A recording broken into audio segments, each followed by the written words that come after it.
and gentlemen, representing the African Democratic Party, Mr. Gubernatorial.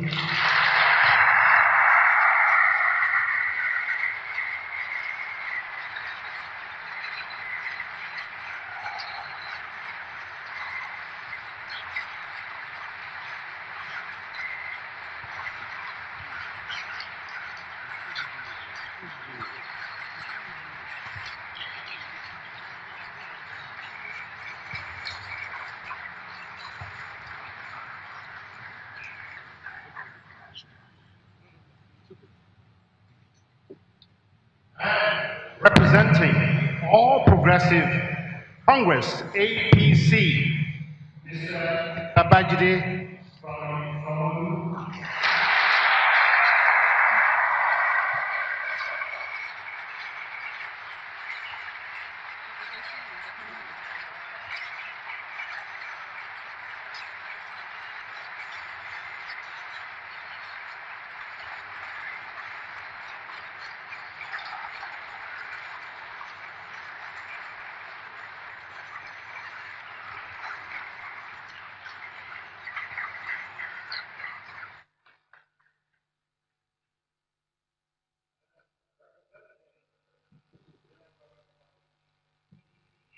Mr. Jimmy Agbaje.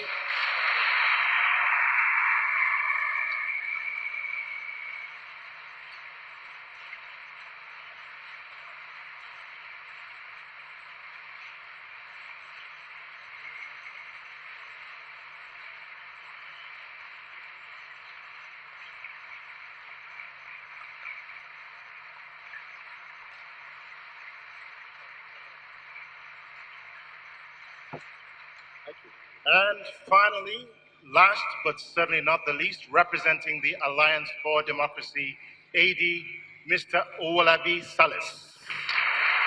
Please give him a round of applause.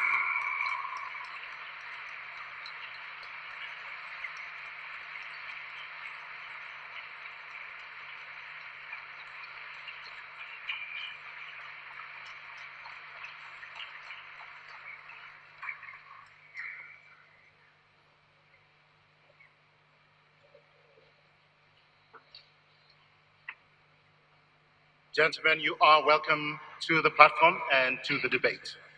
Well, a few minutes ago, back in the green room, each of the candidates participated in a draw of the ballot to determine the order in which they would field opening and closing questions.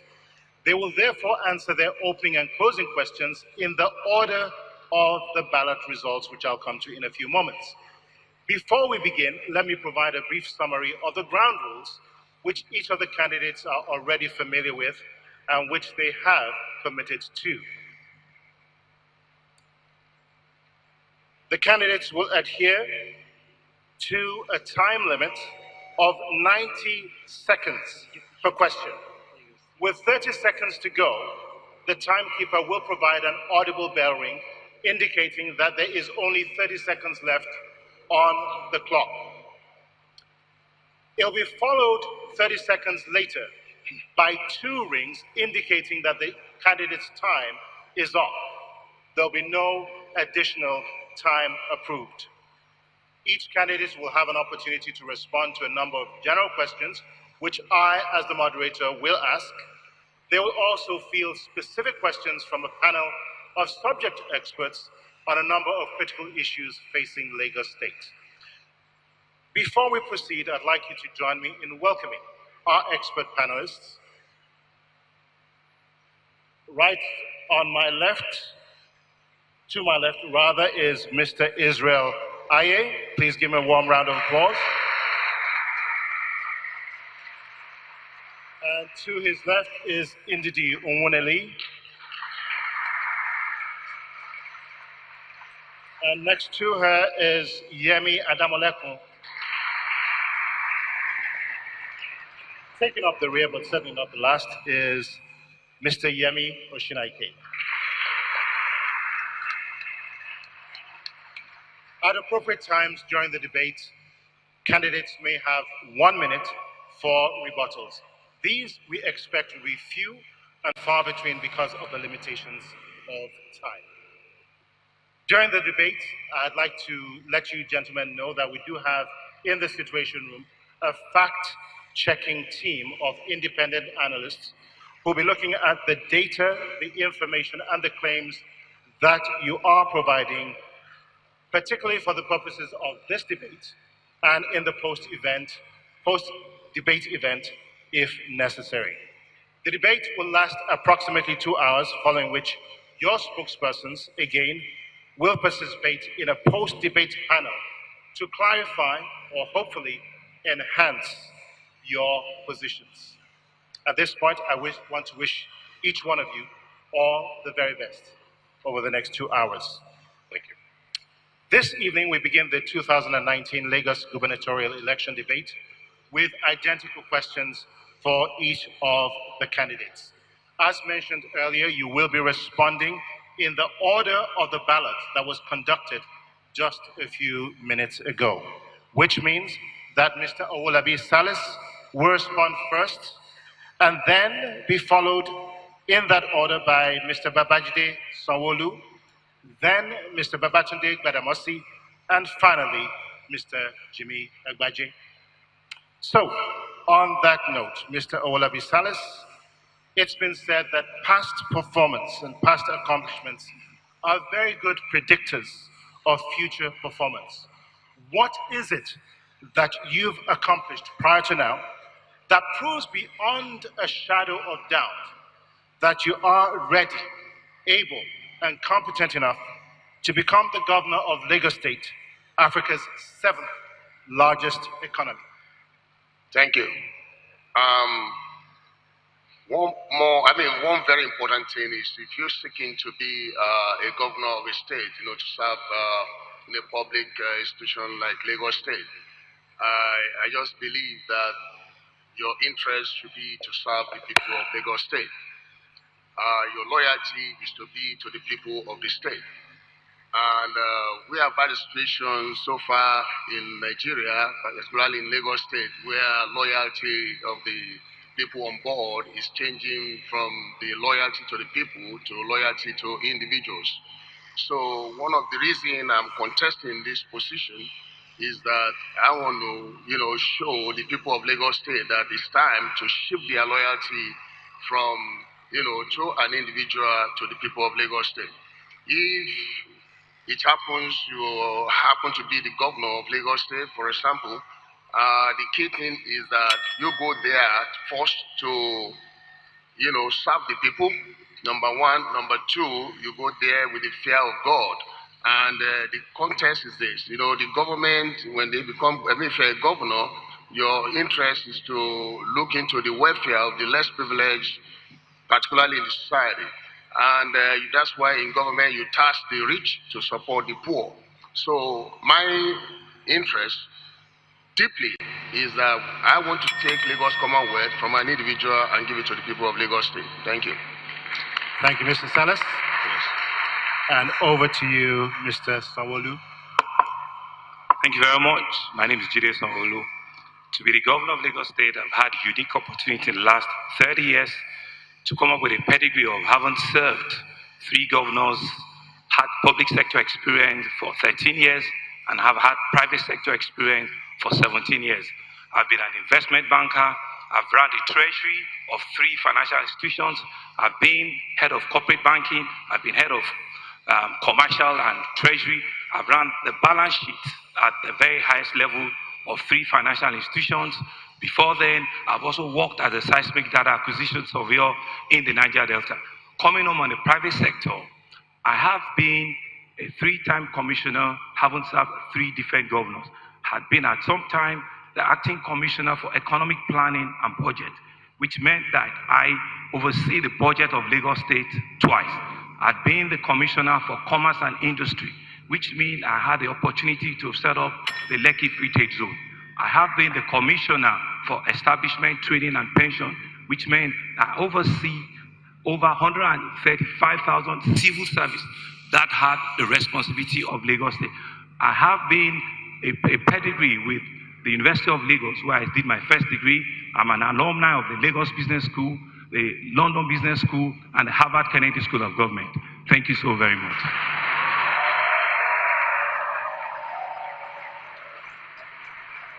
Mr. Babajide Sanwo-Olu, thank you very much. Over to you, Mr. Babajide Gbadamosi. Very much like Alhaji Lateef Jakonde, that oft-quoted former governor of Lagos State, I'm coming in from the cold. I've never been in government, never been a banker, and never handled public finances at all. However, I'm coming in from the private sector. I've built an estate pretty much in the model of what I plan to build in Lagos State. Provided infrastructure, provided power for the last 8 years non-stop, provided water for the last 8 years non-stop, built a network of roads and drains, and somehow, despite being in the Lekki Peninsula area, avoided being flooded out. So scenes of kayaks, careening down the highway are absent in Amen Estate. Also, in addition to that, because I'm a private sector person, the whole idea of fealty, of prudence in the running of public sector finances has already been schooled into me, because I've had to build what I've built without recourse to exposure to the financial sector in Nigeria. I'll just stop at that for now.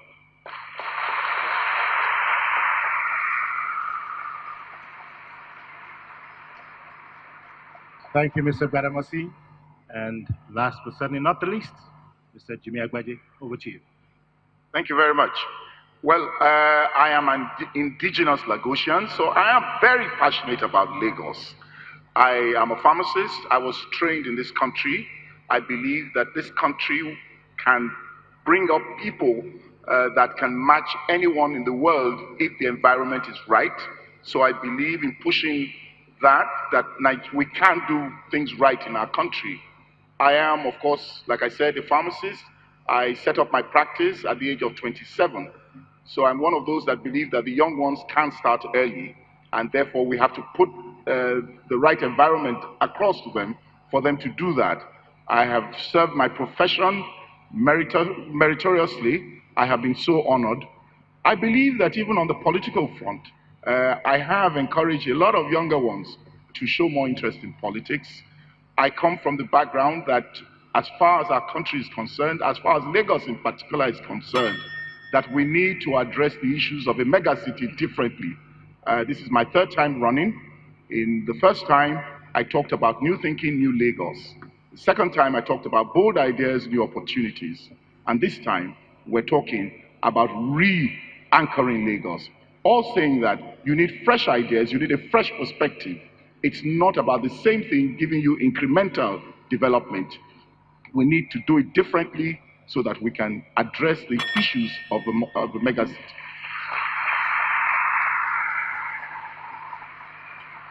Thank you very much, Mr. Agbaje. I'm sure that millions of voters in Lagos will agree with you that definitely we need new ideas moving forward, which we hope we will be hearing from each one of you during the course of this debate today. Our debate is going to consist of various rounds. We have approximately 8 or 9 rounds of questions. Each round contains 2 questions each, and we will go from the left to the right and the other way back during the course of this debate. So the second question in round 1, we will start from my right and work our way all the way down to the left, is this: in less than 50 days, one of you will be elected governor of Lagos State, a dynamic, fast-paced, innovative, creative economic capital with a population of approximately 23 million people. Given the enormity and the complexity of the challenges and problems that Lagos State faces, in your first 100 days, what would you consider to be the 3 immediate top priorities and challenges that Lagos State faces and which your administration will resolve to fix? Mr. Gbadamosi, starting off with you. The first thing I'm going to be looking at very, very quickly is public sector pay. What we pay our civil servants and what we demand from them, there is a massive gulf between this, and we need to bring them back together. Our civil servants are very disgracefully paid, and we want them to deliver a 21st century service to us in Lagos State. That's not going to happen at the sort of pay levels that we're offering them right now. So we're going to upgrade civil service pay very quickly. Secondly, we're going to be looking at traffic simultaneously at the same time. We're going to be looking at this traffic situation because we're spending too many man-hours in traffic. An average of 6 hours every day, every Lagosian spends going from home to work and from work to home. That's got to stop.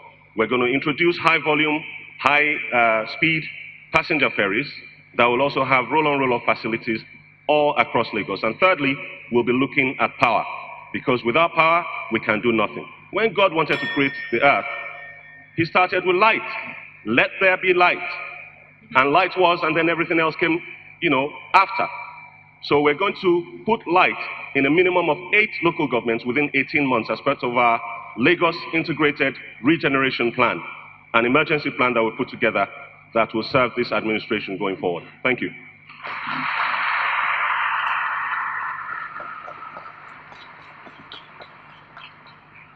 Mr. Sanwo-Olu. Thank you very much. In first 100 days, I will tackle the traffic problem of Lagos frontally. I will need to bring about easy solutions. Out of the 62 traffic gridlocks that you have identified, some are low-hanging that we can resolve within the first 60 days. Some are short to medium to long term. So within the first 60 days is to solve the ones that were low-hanging, about 20 or 22 of them. Within the first 100 days, like I said, I will tackle the gridlock in Apapa. I will need to clear up all the traffic, and all the trailers on top of Apapa. I will make sure that it's a nightmare and will not see that again. Within that same time, I will ensure that we engage the private sector. We have an international discourse where all of the stakeholders on the private sector, ensuring that the Lagos 21st century kicks off awareness, have an international discourse where we can set agenda for the next 4 years for us. Within that same space, I will bring about a town hall meeting to tell the public service that we have new ways that we will be engaging ourselves. Let us sit down and find out what are our issues. We are going to be making promises to Lagosians. Within that time frame, all of the issues that concern the public service, we will resolve it. Those 4 things we will critically resolve. And finally, I'll have the cabinet running within that first time.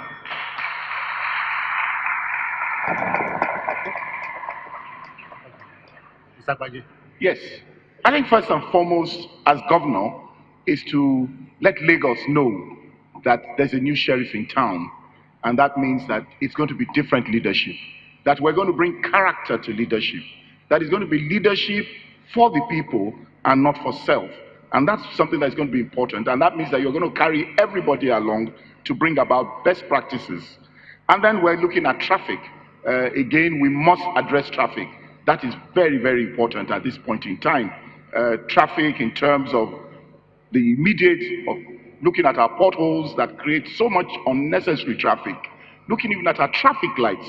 Our traffic lights are working on the old system of every 1 minute, every 30 seconds. We must begin to bring technology even to traffic lights, where they're using radar to know in which way traffic is heavy and not, and is able to adjust accordingly. We're going to have to strengthen to get LASMA to work and work efficiently. Of course, waste becomes an issue. Again, we're talking of waste in terms of the 3 R's, in terms of recovery, in terms of recycling and reusing. Recover is the aspect where we have to get waste from the point of use right down to the to disposal. And of course, lastly, will be power. We have to begin to have power in Lagos in a way that Lagosians will not have a problem with power. Thank you, Mr. Agbaje. Mr. Salis, over to you. Yeah, thank you. We have a big problem to solve. The present administration has created. Most importantly, my first 1 week, I want to set up a ward executive council in every ward. We're going to appoint some special assistants into every ward, at least 50, because those special assistants are going to be carrying out some duties of the governor. More importantly, I discovered in Lagos there's been a lot of violent brigades in every nooks and crannies in Lagos State. I want to clear all the violent brigades in Lagos State, and I know I'm going to do it. Fortunately, the first time I didn't mention my qualification because of time. We all know about traffic. It can be very intimidating. So we all look at the traffic situation, fine, we're going to look into it. But more importantly is these youths. I want to invest heavily on them, get them jobs. We want to do wealth creation at the grassroots. Very, very important, and everybody in Lagos State is crying about it. But key thing, number one, that is militating against the development of this state is the issue of our commonwealth that is in the hand of an individual. And I'm very determined to take this commonwealth and give it to the people of Lagos State. Thank you. Thank you very much, gentlemen. Thank you, Mr. Salis. Thank you. During the course of this debate today, you will have an opportunity to unpack some of these ideas and more that you've talked about, and we're looking forward to hearing practically how some of these aspirations and visions will become a reality. At this point, I'm going to hand over to two members of our expert panel at this point to ask the next set of questions on education and health. So I hand over at this point to Inidi Umuleli and Yemi Oshinaike. Good evening, gentlemen. Today, Lagos faces immense challenges. Sorry, excuse me. Sorry. Can't you hear me? I can't actually hear you. Good evening. Can't actually hear you at all. Good Thank you. evening. Okay, what we will do at this point, we'll come back to the panelists while the production team tries to get a microphone in their hands, but I'm going to move on and ask my next question, and we'll come back to the panel in just a moment, just for the reasons of time. Now, a number of you did speak about gridlock. You talked about traffic. I grew up in Lagos in the 1960s, at a time when the population was approximately 1.5 million people. And as the son of a civil servant who worked for the Nigerian Ports Authority, I witnessed firsthand the inefficiency of port operations, the gridlock on our streets, the difficulty in accessing routes, linking different roads to the ports, and the environmental degradation that is caused by all of this. 50 years later, it's still unresolved. Needless to say, the impact on residents and businesses over the decades has been catastrophic. It's been said that in non-oil export earnings, the impact of this is approximately $10 billion, and in terms of corporate earnings annually, a loss of approximately $2.5 trillion. I want to ask this question. How will your government, if given the opportunity, solve and address these very serious issues at a state and a federal level? And I'm going to start at this point with Mr. Salis, and we'll walk our way. All right, thank you. First of all, I want to make a reference. Your question seems to be echoing, and I just try to pick that you want me to speak on the issue of traffic situation and how to address it. Am I right, sir? Did you say that my voice was echoing? Yes. Okay, I just want to say to the production team, we need some fallback here so that the candidates can hear clearly what is being said from this table. Is this any better for you? Yes, Much please. better. All right. Do you want me to repeat my question? Yeah, please. I talked about growing up in Lagos in the 1960s, at a time when we had 1.5 million people living in this city. Yes. And I was very familiar, as a son of a civil servant who worked with the Nigerian Ports Authority, with the problems of gridlock, the problems in our ports, and the environmental degradation that has taken place on account of many of these problems. Not to talk of the impact, the financial impact that this has had on our economy. In terms of non-oil exports, it's estimated that Lagos State loses approximately $10 billion a year and approximately $2.5 trillion in lost corporate earnings. If you become governor of Lagos State tomorrow, practically on a state and a federal level, How do you intend to resolve these problems? Okay, thank you. One major way to address traffic problem in a major city is subway system or the train system. We have the tube system in London. We have it in, we call it subway in New York. I happen to be an attorney from the state of New York. We have it in all mega cities. Lagos is the image of African black people in the world. The past government, or the present government, I'm sorry, need to open the book when it comes to the train system that has been there for more than 15 years, uncompleted. We need a train system to reduce the situation of traffic in Lagos. And of course, my colleague here did mention of potholes. There are a lot of bad roads, and these bad roads are results of imposition. When someone imposes people at the grassroots level of Lagos State, the loyalty of those who are imposed there changes from the loyalty to the people to the loyalty to the individual, particularly if that person that imposed them there retains the right to remove them. And that is why all the neighborhoods in Lagos today are not something to write home about. Thank you.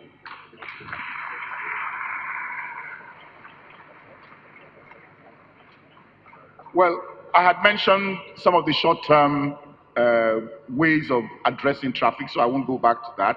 But I think what I'll add is that you need to get the local governments working again. Because if you want to address potholes, then you have to have a local government. It's not from Ikeja that you determine where potholes are in the suburbs of Lagos State. And that's very important. But going to mid and long term, the way it works is that you've got to plan ahead. I'll give a good example. We have a refinery coming up on the Lekki axis, and there's no provision yet for what is going to happen to lift products from there. So if we're not careful, we're going to have another gridlock like we have in Apapa. Now, it's also important that we understand that urban planning, town planning, does have an effect. Now, the idea is to have even development across Lagos State, so that you're having less of movement from one end of Lagos to the other. And a very good way to address this is, you find that when our children are on holidays, there's less traffic because there's less movement about. And it's in that way that you have to look at the different parts of Lagos and make them self-containing, serving, so that you don't need to do that. And naturally, Lagos is still one of the 2 mega cities in this world that does not have a transport system, a rail system that is working. That is no longer acceptable. We must get that going. Then we must go into the idea of multi-layered roads, because there's little to what you can do to expand our roads. Let's begin to have multi-tiered roads.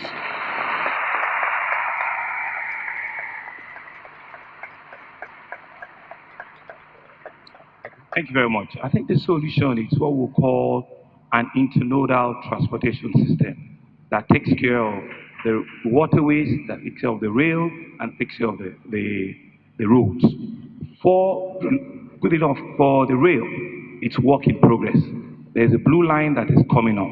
There's a red line whose alignment too, in conjunction with the federal government, has finally been agreed. So I'm expecting that within the next 2 years, at least we'll have rail tracks on the blue line, which is from Okokomaiko to Marina, 28 kilometers. And we'll have another red line from Ebutemeta to Agege, which is another 36 or 37 kilometers.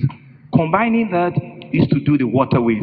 We've got 5 jetties, terminals that we've built now. If we can do 2 more and have us bring about higher capacity ferries, not the type we have now that are doing only 20, 22 passengers. If we can bring in ferries that can do 50 to 100 at once and talk to the ferry services on both directional traffic, we will do that. The third one will be the BRT, which was started, right? And try and increase capacity. Try and see if we can bring about a CKD plant where vehicles, those kind of articulated buses will be produced here. So by the time you combine the 3, the rail working well, the waterways working well, and the roads, giving them dedicated lines working well, we will solve the problem.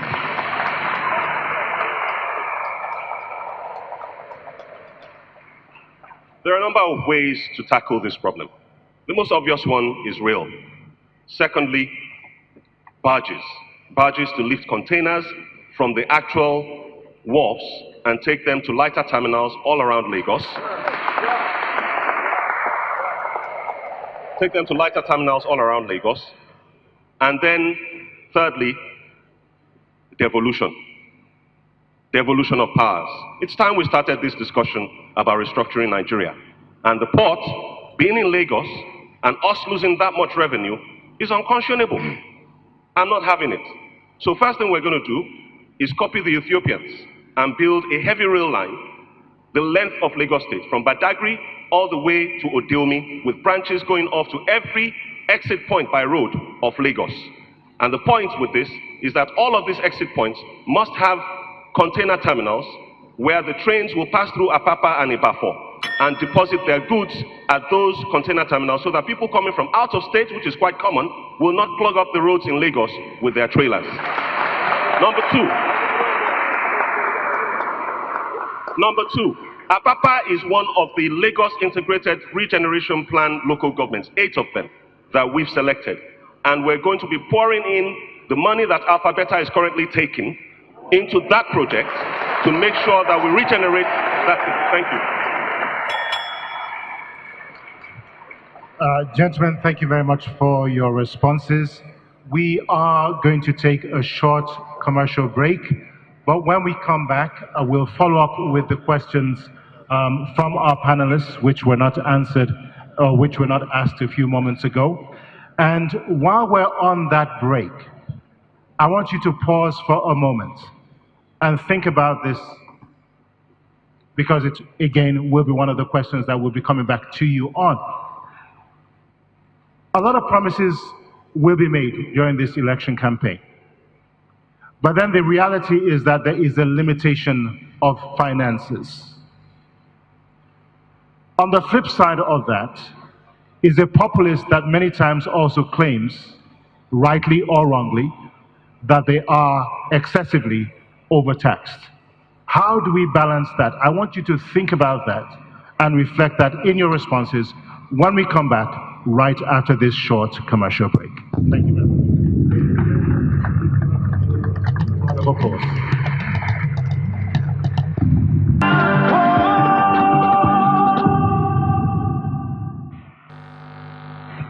Welcome back to the Lagos governorship election debates, brought to you by The Platform. I now go over to our panel of experts who will be asking 2 questions related to education and health. Over to the panel.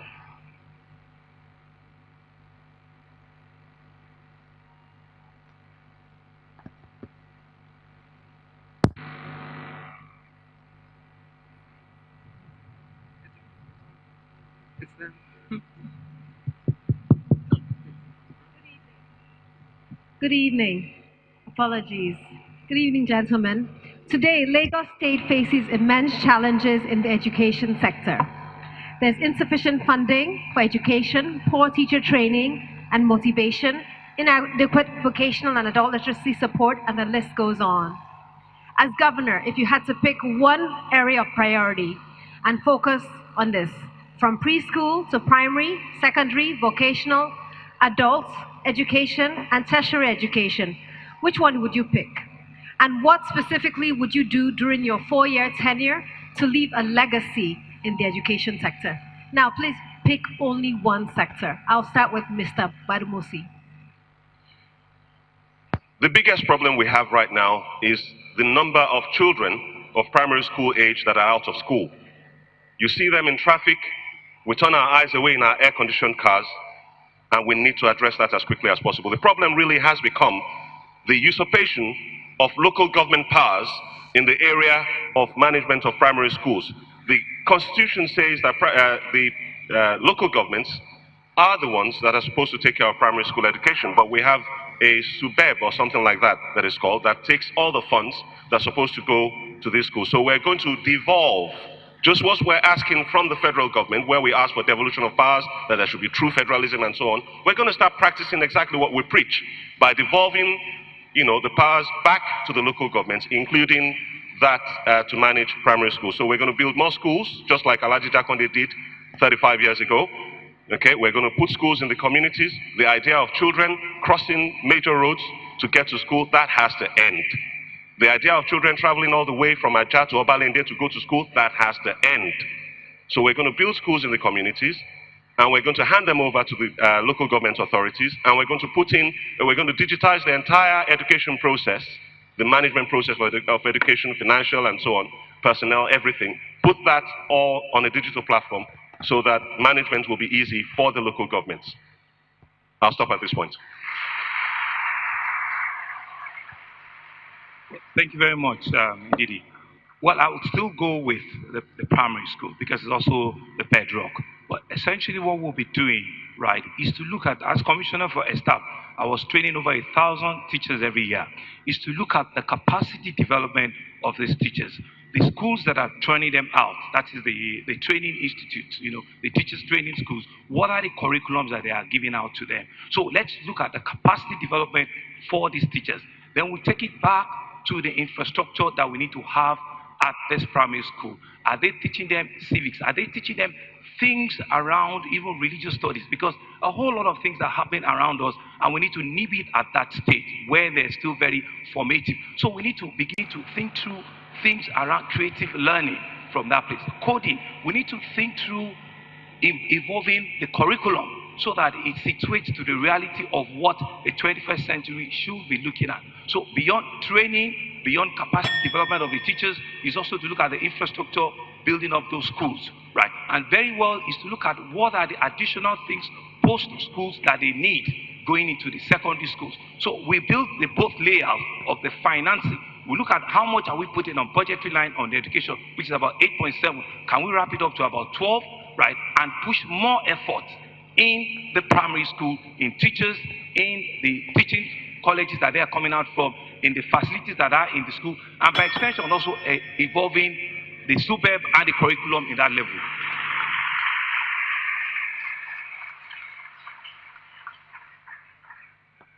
Yeah, well, if you say one thing, I'll say technology. And the reason is simple. It's a new world out there. It's a knowledge economy out there. It's about innovation. Our children today in public schools have no exposure to technology. So for me, technology can drive a lot of other things. If you put technology, every school, and when I say every school, every primary school will have internet connection. And it is very important because when you do have internet connection, you must have power. When you have power, you must have teaching. So you're using technology to drive the process of education so that we can have a lot more of the Andelas of this world. We can have the Flutterwares, we can have the paychecks, we can have Iroko, because that is where the future is. That is where they're going to get employed. It is very key. So on one thing, it's technology, and that is my take. And we will start from day one because we believe that that is the way to go. Those that have been there for the last 20 years have put obstacles in the, for technology. In terms of right of way, we've had Google that has wanted to give us free internet for our schools, but they keep putting obstacles for vested interest reasons, and that is something we're going to remove in the first 100 days.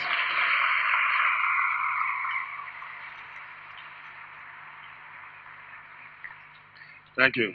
A successful government is the government that is able to bridge the gap between the rich and the poor in basic needs of life. We must get the definition right. Education is one of the basic needs.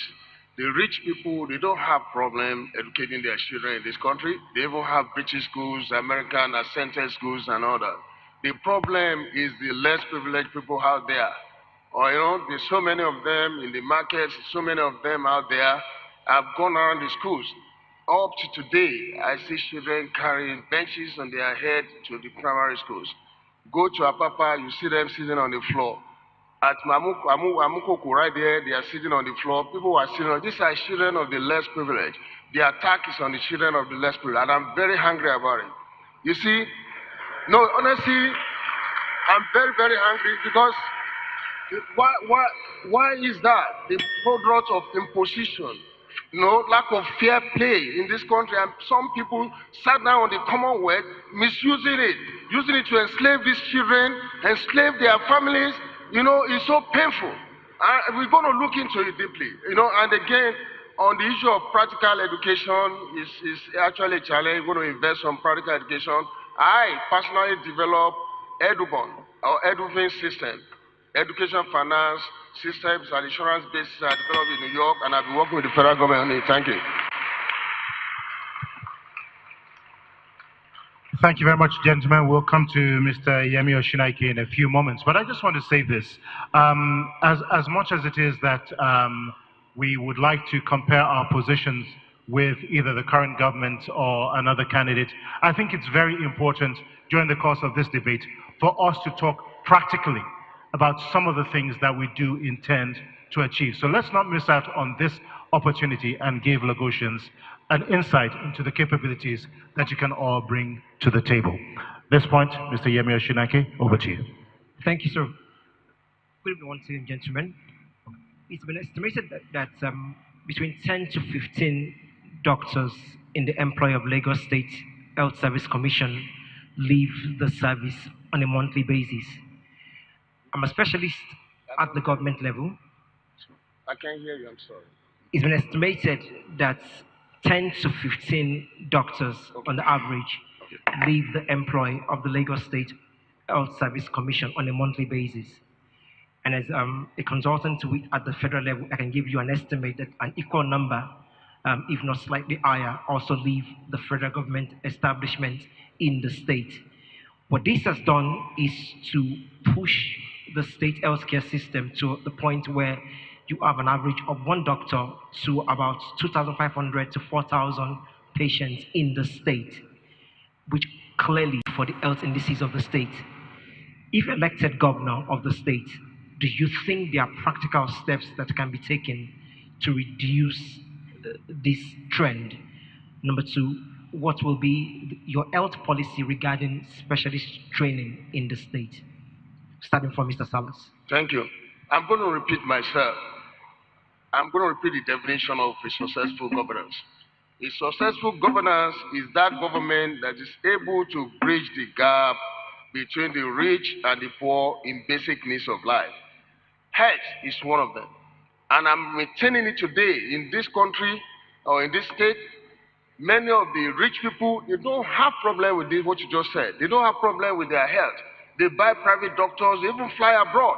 The problem you just said is problem that affects the less privileged. And any government that does not focus on the less privileged is not a government. You see, one doctor for 1,000 people, that's a problem. Who are they? Who is it affecting? Ikeja right there, there are two sections like I learned. One for the rich people, one for the poor people. I've gone to some hospitals. You see children, people, patients, they were receiving drips on a seat, on no bed for them, but for the rich people, there are beds. That's just what we have to solve. And we have to address it. When we get there, the first thing I want to do is set up a World Executive Council, take the Commonwealth back to the people. You see, it's the issue of this Commonwealth. Somebody sat down on the Commonwealth and is using it to enslave everybody. You have to speak out for the people. See, what you said is a matter that affects the people. Thank you.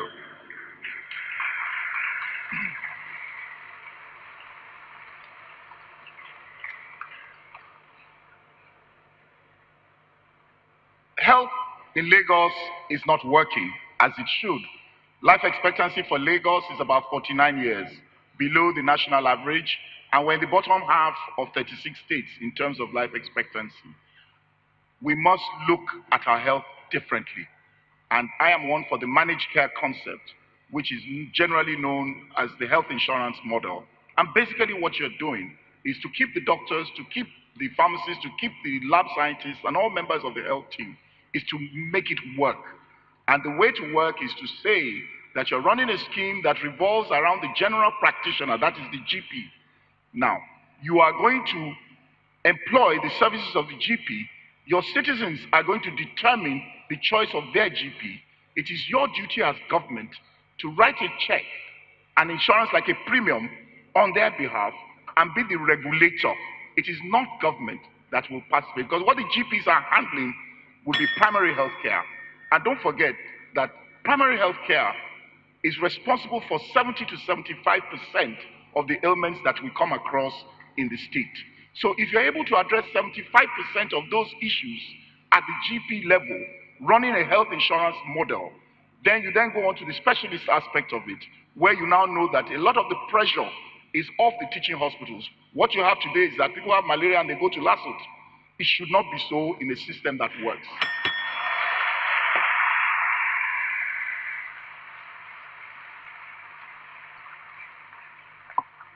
Thank you very much. So there will be two sides to it. It's also first to attack the issue around the welfare. Where are the doctors? Why are they leaving? So if it's a welfare thing, I had that Commissioner for staff before manage the welfare of the doctors. We can look at it and stem that. But going forward is to look at what we need to quickly do with the health insurance policy that has just been signed on. How can we quickly let 1 million to 2 million people sign on to the health insurance policy? What that will do is immediately activate access. Access will begin to enjoy facilities that are state-run and also that are privately run. We've got over 300 primary health institutions. We need to equip and put personnel in those places. When we put the personnel there, then access becomes a lot easier. And when we have access, then the private sector, the private health institutions too, will join the government establishment and they will be able to afford and give them quality health quicker and faster. So it's for government to look at the budgetary provision on the health line. We're currently doing about 9 to 10%. How well can we, over the next 4 years, push it to around 18 to 20? So year-on-year basis, let us increase the budgetary allocation to the health facility. Let's enjoy a real partnership with the private hospitals and ensure that access is affordable, is accessible to all of the citizens. Once we do that, we will have an efficient health system. I will talk about primary health care and universal health insurance later. The question was about brain drain in the health sector. And when I spoke earlier, my first answer was that I would look at the civil service pay structure, that I would bring it more in line with our current economic realities, and that's what the medical sector falls into. I have 4 key areas that I'm focusing on. Key workers, I call them: healthcare, education, security, and emergency response people. All of these guys are going to get huge pay raises. The minimum pay for a doctor, for a medical doctor, correct me if I'm wrong, sir, the minimum pay for a medical doctor in the United States is about $200,000 per annum. Yes, they have a higher tax rate of about 45%, top rate of tax. But here, if we were to offer our own doctors, freshly graduated, about $50,000 per annum, I think they'd stay. I personally think they stay.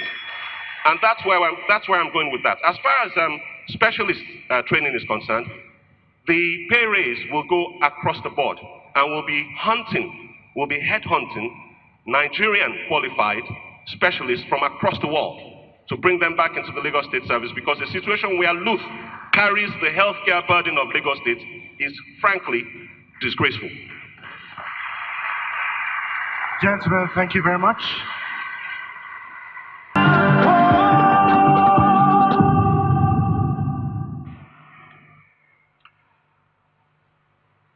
Welcome back to the Lagos Governorship election debates, brought to you by the platform here at the Landmark Center in Victoria Island. Before we went to the break, we dealt with quite a number of issues, and a few commitments have been made, a few promises have also been made by the candidates. But I just want to quickly address the issue of tax collection in Lagos State. Obviously, there is a need to increase internally generated revenues, raise incomes, but then there are members of the public who actually claim that small and medium-sized enterprises are actually being squeezed on account of multiple taxes. What is it that you, as governor, will do in the very near term about the issue of taxation in a manner that those who do pay their taxes can actually see the benefits of what it is they're paying their taxes for. This is a complex issue, no doubt, but it is of grave concern to millions of voters here in Lagos State.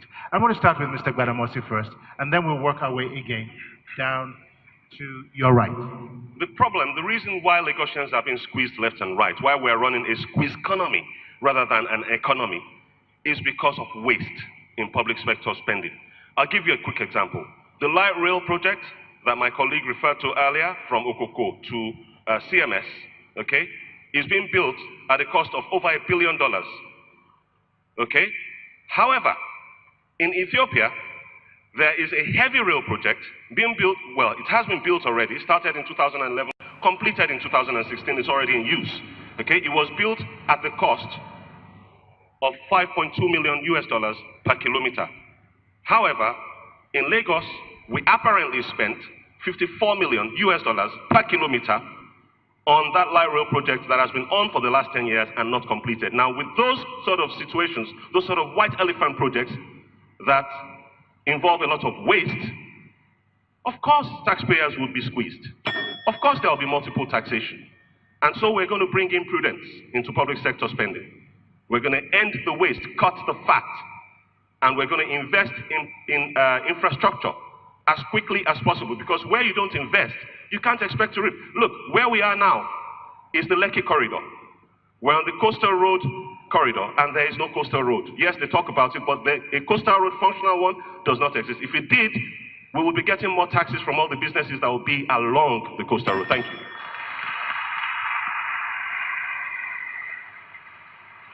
Thank you very much. Like you did mention, I'm sure there are a whole lot of fact check that we're doing. But regarding tax, the issue is really not so much about double taxation. It's people not being on the tax net. This is a population that's over 20 million. How many people do we have on the tax net? Less than 800,000 people. And we're meant to have, from the demography, we're meant to have about 16 million people on the tax net. So the efficient way to look at it is, how can we wrap up, double that figure year-on-year basis and get a whole lot more people being on the tax net. When we do that, issues around overburden will be reduced significantly. But I understand that which one will need to come first. You cannot eat an omelette without breaking the egg. People want to see service before they come forward to truly want to pay. So government needs to be very creative and look for ways in which they will very well push development to new areas, such that it can now encourage new people that are not on the net to come forward voluntarily and be on the net. And how we're going to do that is ensuring that we set up PPPs with the private sector. Ensure that all of your PPP projects, right, are infrastructure driven. There are things that can bring about development in different sectors. And we've done it before. As MD of LSDPC, I've got over 14 PPPs that do not have one kobo from government financing. And those are the ways we can do it to ensure that people come back to the tax net.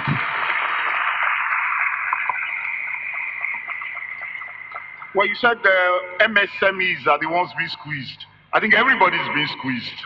Corporate Lagos is being squeezed. Even we are being squeezed as individuals. We pay what? Radio and TV license, borehole tax, this tax, and that tax. So it's what you have is a situation where less than 50% of those supposed to be paying tax are paying tax. And what the state government has done is to try and make sure that those that have been captured are paying for those that have not been captured. And that is why there's a heavy burden. And the way forward is that we must grow our economy in a way that we diversify it and put more people in the tax net. The health insurance that was just launched is a very good example. For me, like I said, I'm an advocate of the health insurance. But the health insurance that is being proposed says that it's going to be mandatory. In other words, it's an additional tax. We must pay whether we want or not. It would have been better if the health insurance scheme was running well. And then people will come out from their closets and say, we want to be part of this scheme. Then you capture them. So it's the kind of amenities that you provide that you use to bring people to come into the tax net because they see value for money. And that is the way we should go. I still got some 9 seconds. So it's important that we look at tax. Our regulatory bodies today are used to tax people rather than to regulate. The priority is to tax. It shouldn't be so.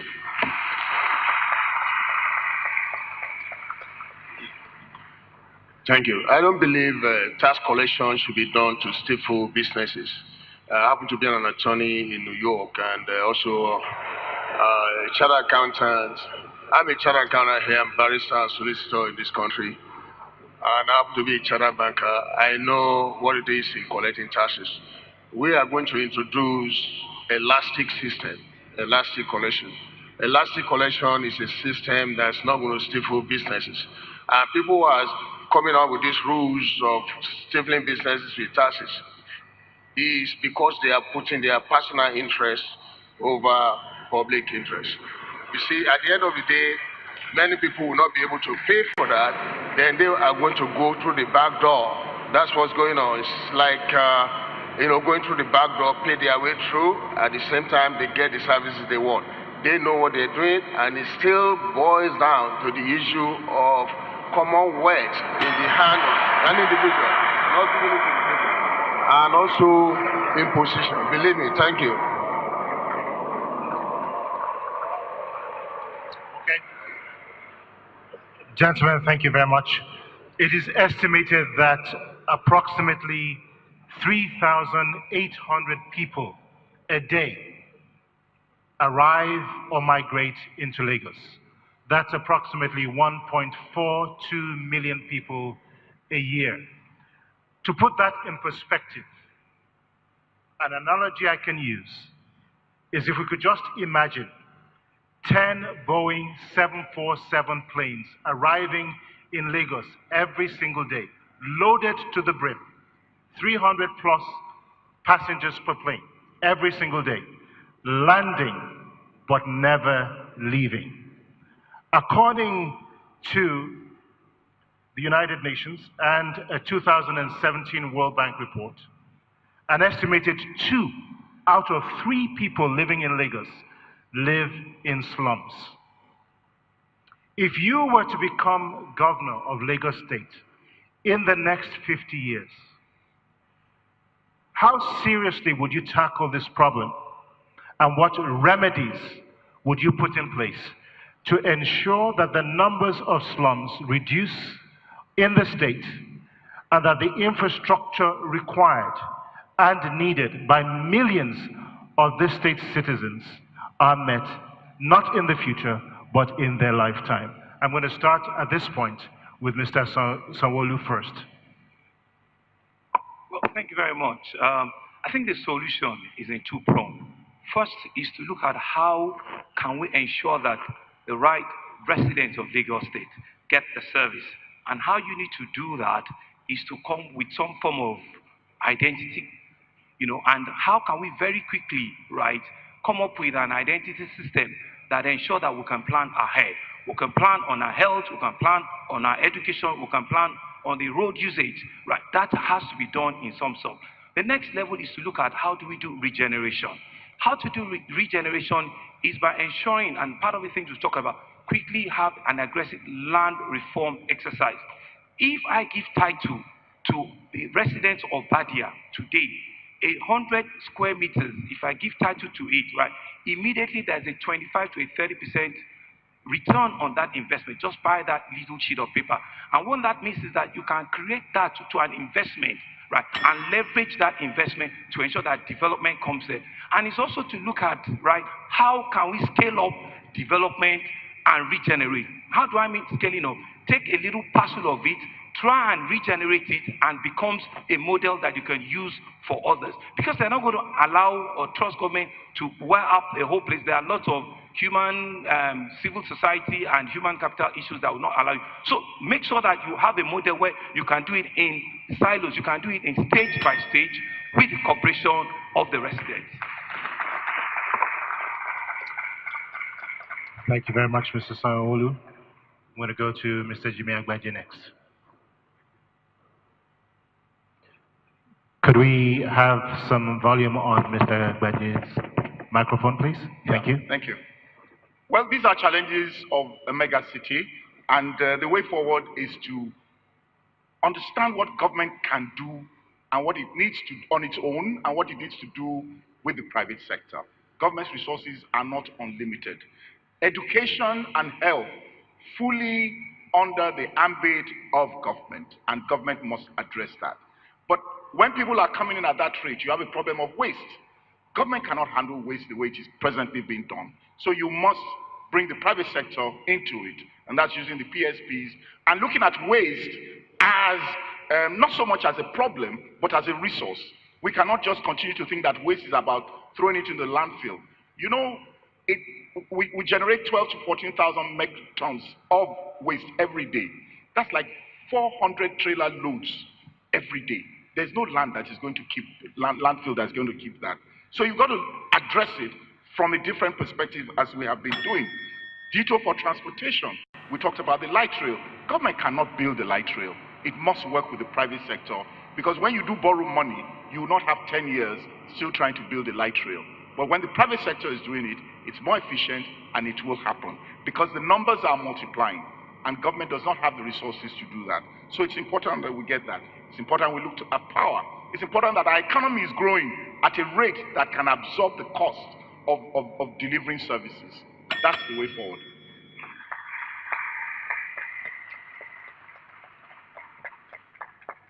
Mr. Salas, over to you, sir. The first thing I want to do, I think I did mention something about it, is the issue of grassroots governance. I want to practice grassroots governance system in Lagos State. Could you speak into your microphone, please?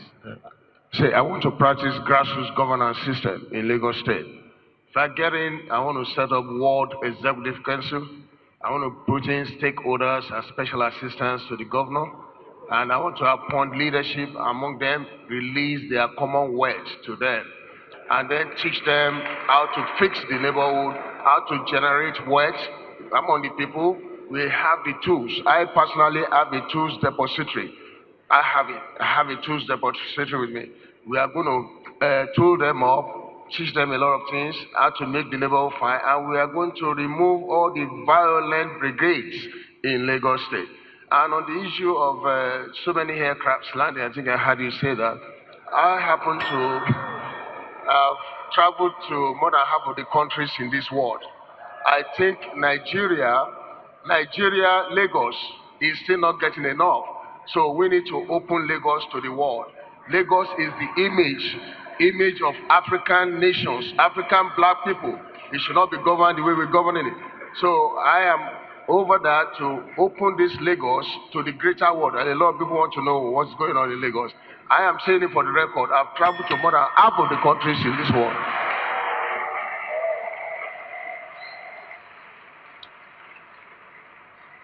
And finally, to Mr. Gbadamosi. Very quickly, Lagos only appears crowded because it's underserved in terms of infrastructure. Singapore is actually more crowded than Lagos, with 7,500 people per square kilometer. Lagos has just under 4,900 people per square kilometer. So we are less crowded, we're just underserved. The extremities of Lagos, to the west and to the east, have very little in terms of road infrastructure. Thanks to the current governor for doing what he did in the Ekpe corridor. He did well, but we need more. And that's what I'm going to be concentrating my efforts on. Aside from the Lagos Integrated Regeneration Plan, in which we'll be pouring all the money from Alpha Beta.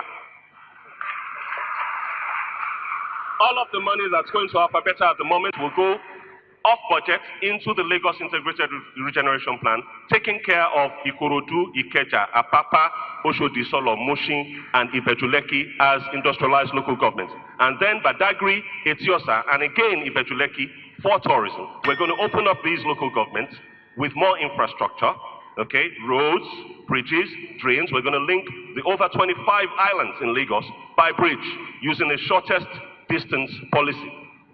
Across Lagos, we're going to invest. And once we do this, and we add that to the 40,000 affordable housing units we're going to be building over the period of 4 years, I think the congestion problem will be solved. Thank you. Mr. Moderator, can we begin to ask for our 1 minute rebuttal? Because it's important for us to know that the answer is yes. Yes. You may. Thank you. 1 minute, Mr. Sanwo-Olu. Thank you very much. It's important for us to know this is serious business. You ask a question, and it's important for people to answer your questions, right? And I think it's critical for our viewers to know that what we're doing here, right, it's so important to the 20 million sole Lagosians looking at us. It's not just for us to rhetoric and say things, it's to be sure that questions that are asked, are properly answered, right? And if you don't have the answers, you really can say you pass on to it. It's not just to name drop, and to look good, but it's for us to know that this is serious business and answers must be provided to questions that are being answered. Thank you very much. I'm going to jump in here and I'm going to jump in here and go off script right now. As millions of viewers around Nigeria, in Lagos State and around the world, and in this hall today listened to you as candidates, one thing that we do recognize is that there's no shortage of ideas and vision. That is very clear. But I'm going to ask you this question, and I want you to take just 60 seconds to respond. And I'm going to start with Mrs. Salis on my left, and we'll work our way this way. But this is a very important question. We've got great ideas on this podium. We've got great visionaries in Nigeria. We go through election cycles every 4 years. We've been talking about these problems perennially for 40, for 50 years, but many of them are still staring us in the face. Why is this the case? And what will you do differently to ensure that the status quo does not remain? Mr. Salis, I'll start with you first.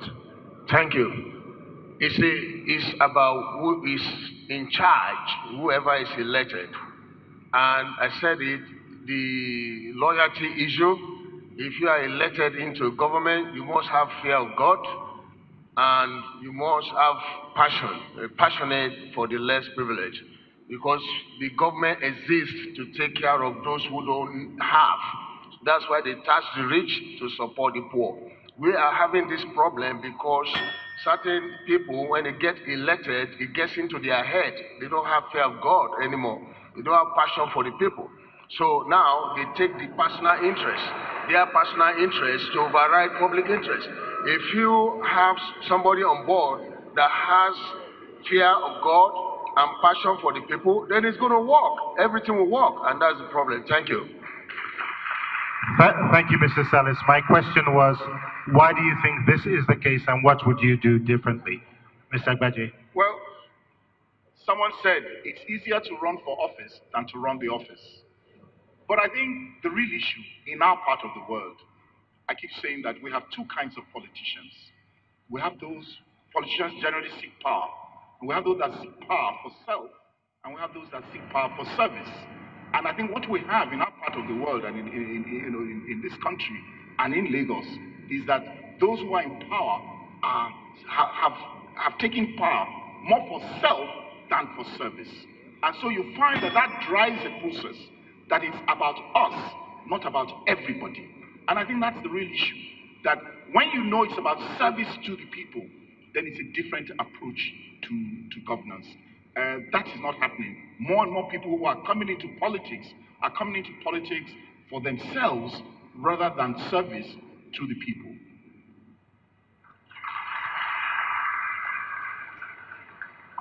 Mr. Sanwo-Olu. Thank you.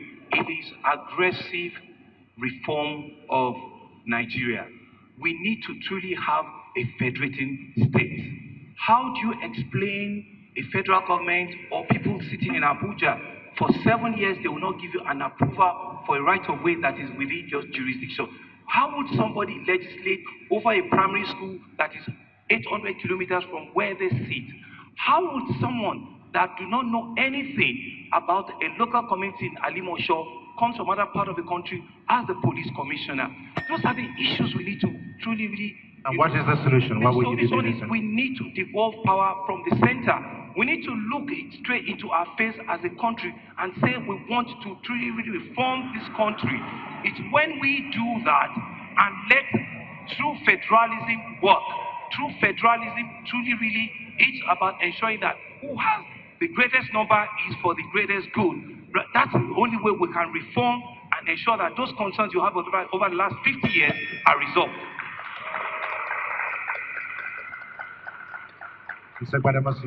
Our problem in Nigeria is that we talk too much and do too little. That's our problem. And that has been our problem in Lagos for the last 20 years. We talk too much, we do too little. We talk a good fight, but when it comes to time to fight the fight, we run away. And that time has got to come to an end now. I'm a doer. That's what I do. I do. I don't just talk. Everything I'm coming to do in government, I've already done. I'm not coming to learn. I'm not coming to form committees. I'm coming to give power to Lagosians, practically speaking. I want to build new power networks, devolve the networks away from Ikeja distribution and Eko distribution after acquiring a good corporate footprint for Lagos State in the power sector as deregulated. We're going to rebuild all those 8 local governments I mentioned earlier, and that is how we're going to do it after sorting out the civil servants who would ordinarily have been the bottlenecks to our growth. Thank you. Thank you very much, gentlemen, for your forthright responses.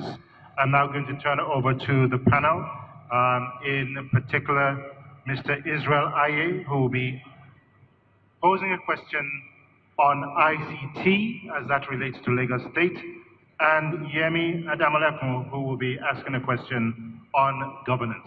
Over to the panel. All right, gentlemen. Okay, I'm sure you can hear me.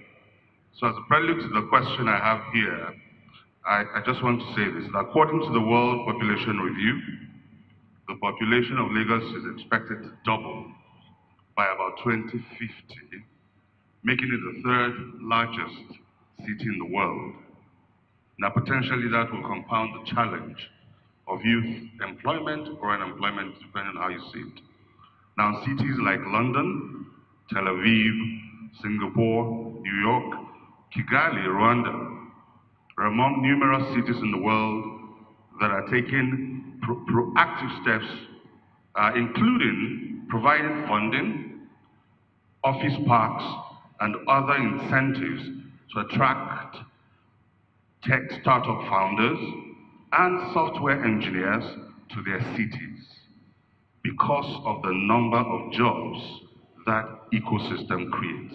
So my question to you, and I believe it starts from Mr. Badamasi, is what will you do as governor to attract, and it's very specific, investment, talent, and generally support the burgeoning tech startup in Lagos? Thank you very much. You cannot have tech without the infrastructure. You cannot have a tech ecosystem without a high-speed internet network. And we don't have that in Lagos right now.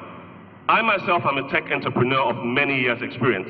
I left the technology world in 2007 when I sold up and moved shop over to Lagos. I ran an IT training, certification, and consultancy service at 20 to 22 Deptford High Street back then for about 10 years.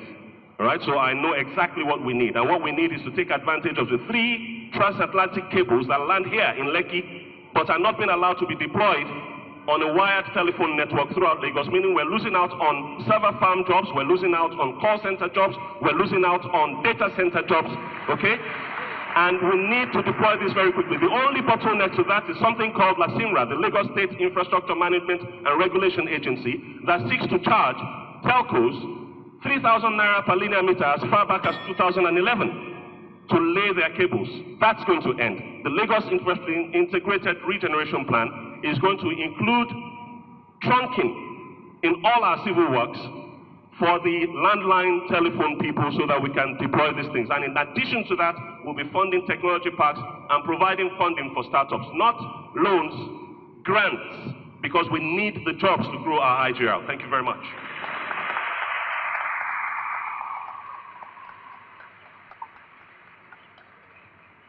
Thank you very much. I'm the only one that has visited all of these startup companies we have around. I've been to Vibranium, I've been to Workstation, I've been to the Vibranium, I've been to the Workstation, I've been to Flexo. I've liaised and worked with all of them. I see the passion these young Nigerians bring to the table.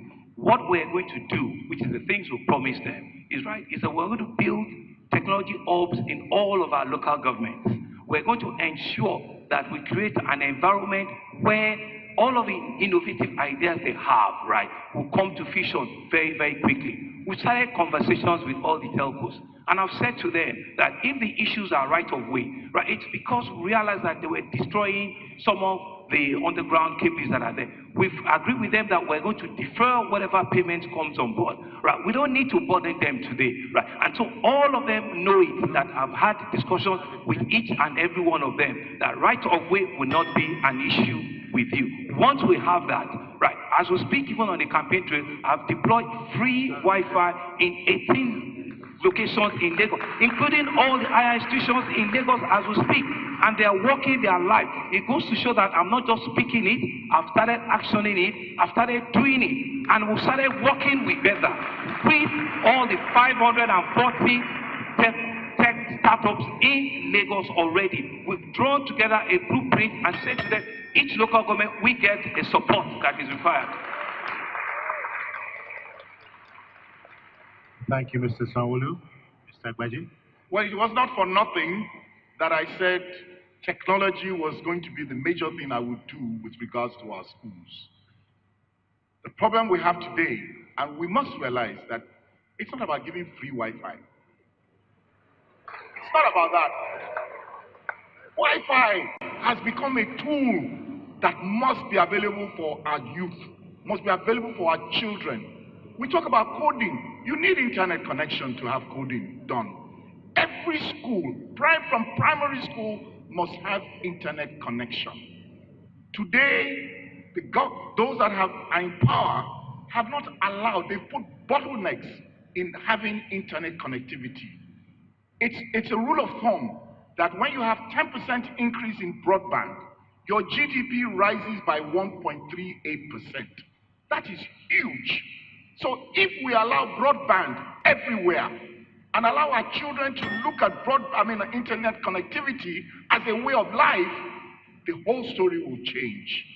There is a country in Africa, Madagascar today, has now taken the position of having the fastest internet service, and so outsourcing that we were losing out on to China and all the other countries, Madagascar is now the port for everybody because it has the fastest internet connection. It has power. We need to get that in place. And when we do get that in place, then we'll be where we need to be. Thank you, Mr. Agbaje. And last but not the least, Mr. Thank you. I think I've assessed a lot of our youths. There's nothing wrong with Nigerians when it comes to theoretical education. What we need is investment in practical education. So this very question, we need to work with the federal government on the issue of attracting, investments, particularly technological investment, and of course, getting into practical education. I happen to be an attorney, and I want to tell you, excuse me, I want to tell you about the US visa called H-2B. H-2B is what is used to attract all these important brains into the United States. Now, I think Can you speak into your microphone? H-2B. Speak into your microphone, please. Yes, okay, thank you. H-2B. Now, in Nigeria, I think Nigeria needs to declare Nigeria as a whole visa-free for certain GDP countries, particularly those countries that have... The question relates to ICT. Yes, ICT. When they do that, more technical people will come and do an assessment. They'll come in, they will travel into Nigeria, particularly Lagos. We open it up into the world because there are so many people who don't understand Lagos, they don't understand Nigeria. So that is very, very important because it's about people coming in and, of course, do their assessment and be able to move forward. Thank you. Thank you very much, Mr. Salas. Greatly appreciated. Over to Yemi Adamolekun for the last question from the panel. Thank you. I have individual questions for the candidates based on statements they have made. So to Mr. Salas, Lagos State Residents Registration Agency was enacted as law in June 2011 to build a reliable database of Lagosians for proper planning of social services. It has been used to access services like the Lagos State Employment Trust Fund and the recently launched health insurance scheme. It is estimated that Lagos gets over 1 million new residents annually. So how do you plan to use this database to plan and be accountable to Lagosians, especially the poor, who are your primary concern?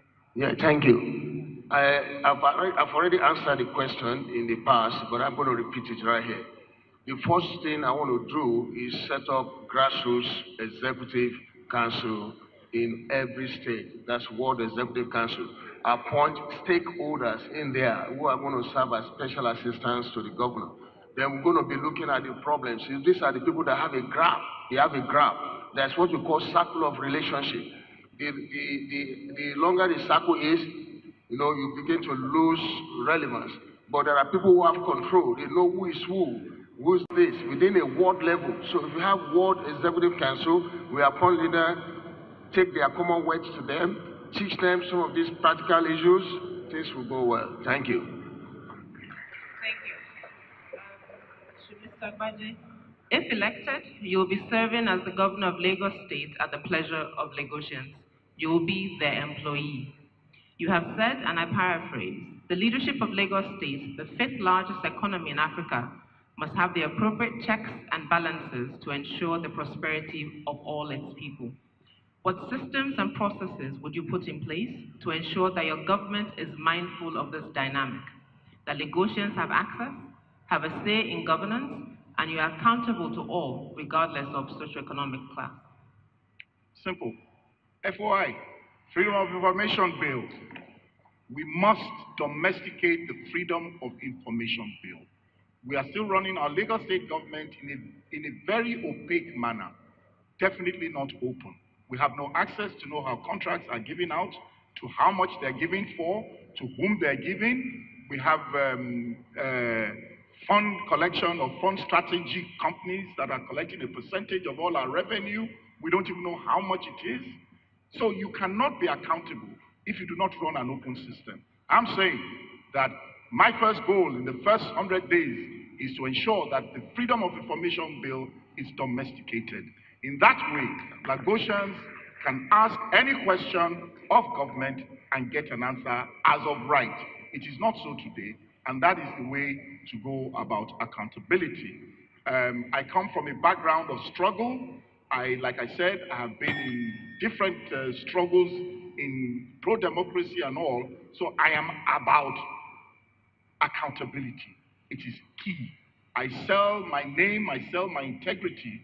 I will not allow anybody to bring it down.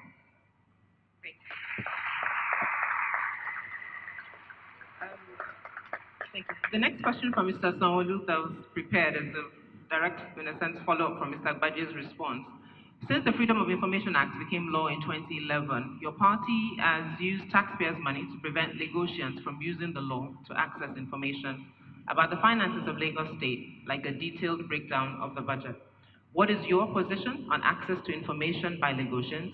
Would you comply with the provisions for proactive disclosure? Well, thank you very much. It's just to make the note that I think Lagos State is only one of the states that publishes its budget on a year-on-year basis. In fact, when I was in government, we do a quarterly budget review in which we become answerable, we become accountable, and we see all of the numbers that comes out from our budget estimate on a quarterly basis. Beyond that, in my government, is to set up a citizens engagement portal where a two-way channel will be communicated, where all issues of concern, every single issue of concern will be popped out, and we can escalate it to the governor's office, and direct responses will come, we'll get responses that will come directly to them. Regarding the FOI, I imagine it's something that is critical enough, and we'll be looking at it. If we need to cross the T and dot the I and bring it out, we will do that ASAP. But beyond that, like I said, is to have a citizens portal that citizens will be able to engage. A document is FOI, but when they have a portal in which they can engage, they can ask specific questions and will get specific responses to all the questions they have. They can post specific issues that is of concern to them, and we'll deal with it on a case-by-case basis. That's what we're going to do, and that's what I'm about. Thank you. Thank you. And the last question to Mr. Badamosi. You have talked about the challenges of public procurement in Lagos. Opacity in procurement processes is responsible for a significant percentage of corruption in government expenditure and poor service delivery, as evidenced by poor quality, high cost, and insufficient services. Lagos State procurement records are not made public. They were published for a period, and that stopped. The public disclosure was stopped, sorry. What is your plan to make procurement in Lagos State open and inclusive? Thank you very much. What we're going to do, first of all, is cease and desist all action on the Freedom of Information Act. The court has actually pronounced that there is no need for domestication and that the law applies in Lagos. But the Lagos State government of the APC has been contesting that.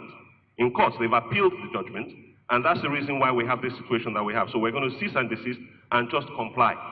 Okay? In addition to that, we're going to pass a law because the FOI does not actually cover financial information. I don't know if you know that. The Freedom of Information Act does not cover financial information. It actually excludes it expressly. So we're going to pass a law in Lagos mandating that all public expenditure must be made public, because it's not our money. It's your money. You worked for it. It's not my father's money. Okay? It's not an inheritance. It's yours. You sweated for it. So you deserve the right to know exactly how we're going to be spending it. So every budget will be published online, and people will be able to access exactly how it's been spent. I'm aware that the budget website has been down for a few years. I remember asking the current commissioner for finance about it, and about the cost of the Ajah flyover, and he said it's on the budget website. And I said, which URL? Because the URL we know is down. Now we're going to publish every kobo that we spend and make sure that everybody has access to it, either online or in print on newspapers across the state. Thank you.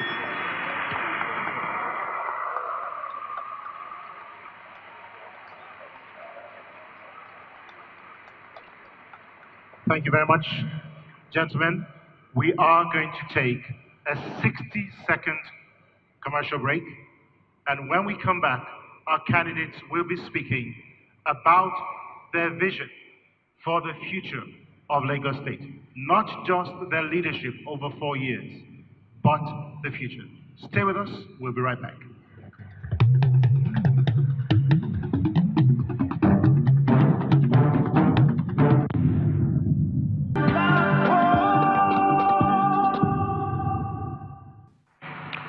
Welcome back to the Lagos State Gubernatorial Election Debate, brought to you by the Platform Nigeria. We're going into the final round of questions during this, what has turned out to be a very interesting debate over the last hour and a half. And to round up our last two sets of questions, what we have done is select from a list of questions that have been provided by members of the public. We received a total of 296 questions in all, and we've tried to synthesize those and summarize them, particularly with regards to recurring questions that have come up with regards to each of you as candidates. So these are questions that have come from the public domain. The first question goes to Mr. Jimmy Agbaje of the People's Democratic Party, PDP. Some members of the public have described you as an election politician, and you only seem to surface during the election cycle and are hardly ever seen again. What about your campaign this time around is different, and what chances do you believe you have of succeeding? Well, in the first place, it is not correct that I go to bed, as some have said. I ran for office in 2007. I do not run for office except I believe I have something to offer. I did not run in 2011. I ran in 2015. And even after 2015, I have been very much out there. In fact, when we're talking about the platform, I was still on the platform, I believe a year or two ago. You could accuse me of not being, of being publicity shy. But I have done a lot of work in terms of motivation for our younger ones. I have also been very active in politics. For those who do not know, I even ran to be national chairman of my party in 2016. So did I in 2017. So it is not correct that I go to bed. I think some people would like to play that card. As to what was the other question? As to what I would do? What do you consider to be your chances of success? Oh, success. This time around? Oh, very successful. Let me put it like this. I keep saying that we ran a very good race in 2015. We believe that that base remains quite intact. And I can assure you that we have added on since 2015. We have every belief that we can win. And we will win these elections. Our fear is that the agencies responsible for election will allow that to happen. Mr. Jimmy Agbaje, thank you very much. Our next question is to Mr. Babajide Sanwo-Olu of APC. Again, a question synthesized from public comments. As a governorship candidate, your name seems to have literally come out of nowhere. Other than your endorsement by a very influential member of your party, millions of Lagosians seem to have never heard of you before now. Neither did they seem to be aware of your accomplishments in politics, business, or finance. How do you intend to step out of the shadows without stepping on toes? And how can you convince the voters of Lagos State that you have what it takes to lead Lagos over the next 4 years to the next level? Thank you very much. Mr. Babajide Sanwo-Olu has been in government since 2002. I left my bank as a general manager in 2002 as head of investment banking, and I was opportune to be the special advisor on corporate matters. That was the first time any government will have any engagement with the private sector.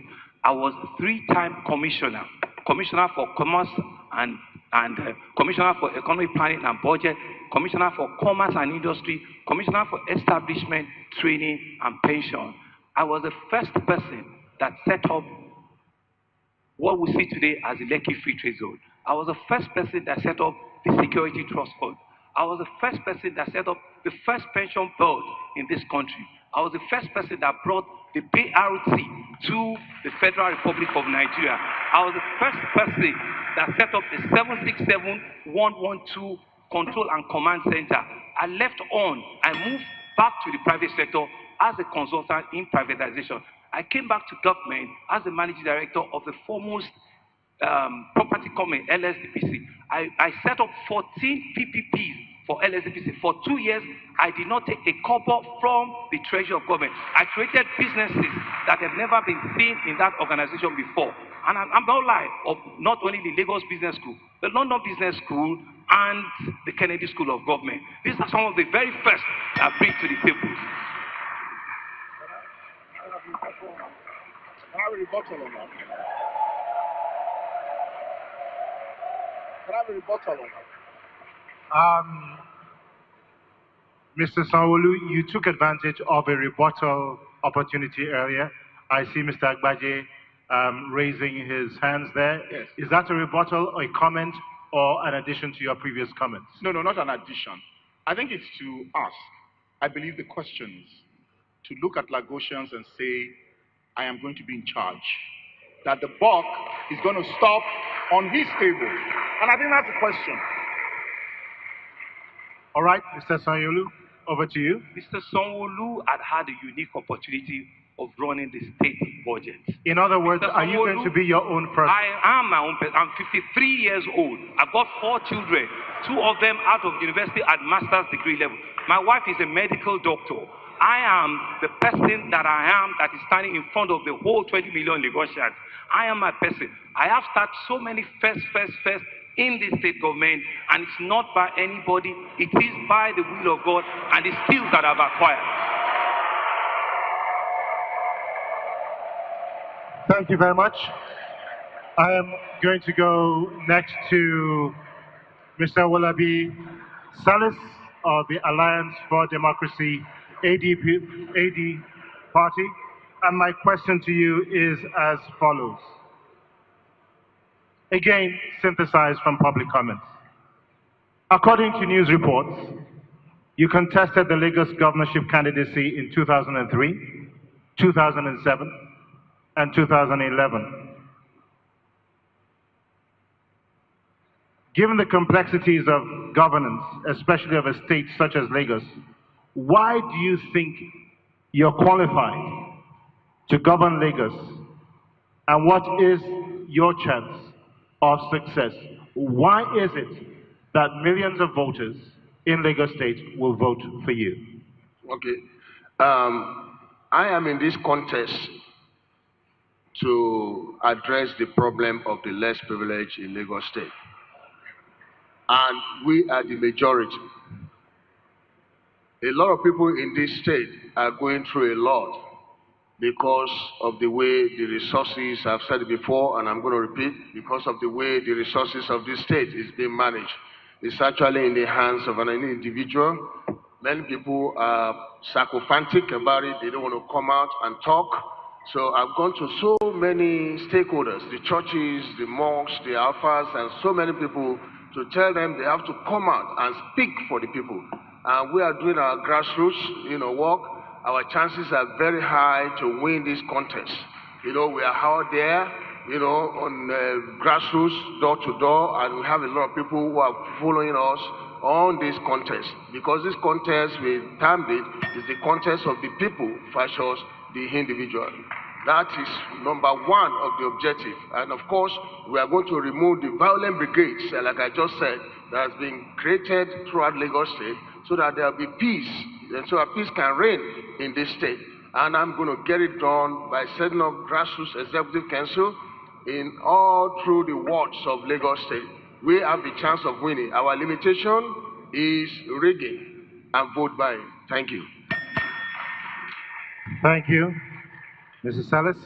And finally to Mr. Gbadamosi of the ADP. Again, until recently, your name or accomplishments have been relatively unknown.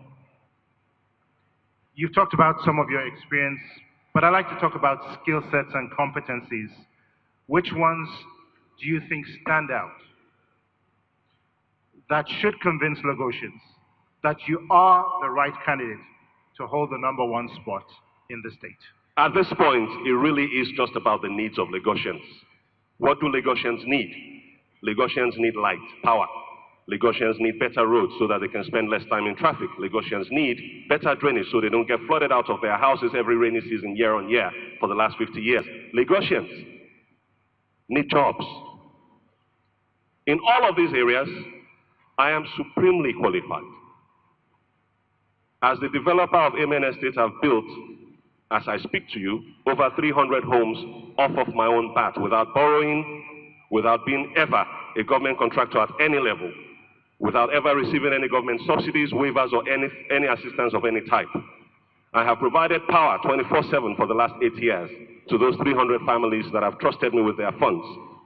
I have provided water, I have provided good roads, and I have provided drainage. In addition to that, I do come from a very distinguished family, the Gbadamosi family of Ikorodu. My grandfather built the original Ikorodu Road between 1947 and 1953. And we have a number of firsts in my family as well. So I have a name to protect. I have a good name to protect. My uncle, Rashid Gbadamosi, was the first to start bottling water in Nigeria, Ragolis. Many people know that. My aunt was the first Nigerian woman to become a master's degree holder, former commissioner for the former Attorney General of Lagos State, Mrs. Wanu Folami. And there are so many other reasons, but I'll stop here for now. Thank you very much, gentlemen. Mr. Sanyolu, we have run out of time. We have run out of time, but I want to do this. I want to do this. Each one of you has 30 seconds. 30 seconds, not 1 minute. It is a yes or a no response. Here during this debate, numerous promises have been made, and there are absolutely more that are going to be made over the next few days. Will you go on the record at this event today and commit to Lagosians that you will not seek re-election for a second term if you fail to keep the promises that you have made today during your first term?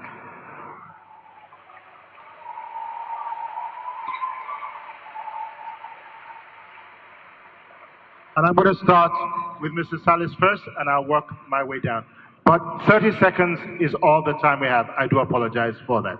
Mr. Salas. My promise is to improve the well-being of the people of Lagos State. And if I fail to do it, I will not, I repeat, I will not seek re-election for second time. Thank you. Mr. Agbaje. If I am not able to improve the quality of lives of Lagosians, as stated in terms of rankings and all, then I will not seek re-election. Mr. Sanwo-Olu.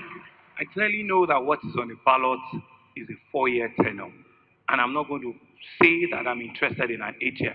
If all of the promises are put here today, I do not fulfill them for one reason or the other, I don't think I would deserve to come back again.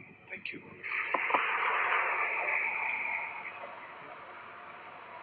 Mr. Gbadamosi. As someone who is in the prosperity business and whose promise is to deliver prosperity to all Lagosians regardless of religion, ethnicity, or creed, my promise is to ensure that everything I've promised, because I have no godfather, I will deliver. If I do not, please feel free to kick my butt out of State House. Thank you.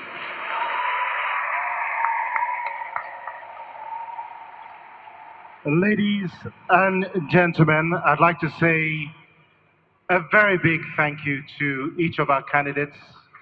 One of the things that is absolutely certain is that we do have on this platform a group of very credible candidates, and I do hope that if given the opportunity, you will do Lagos proud. Once again, well done and congratulations in advance. Ladies and gentlemen, please give your candidates a warm round of applause. We're not done yet. I just want to say, we'll have opportunities to shake hands in a moment. Gentlemen,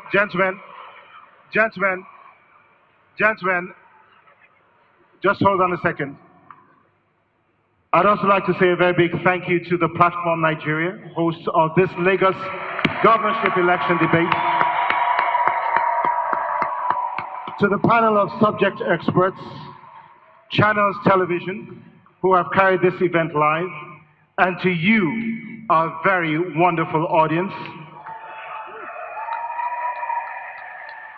and to each of you, our candidates, Mr. Babatunde Gbadamosi of the Action Democratic Party, ADP,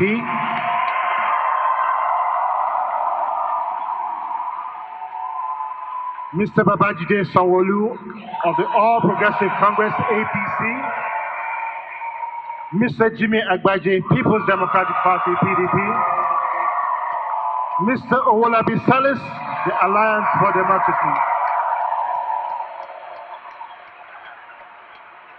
From the Landmark Center in Victoria Island, Lagos, I'm Victor Oladokun. It's been a wonderful pleasure being your moderator. Good night and God bless.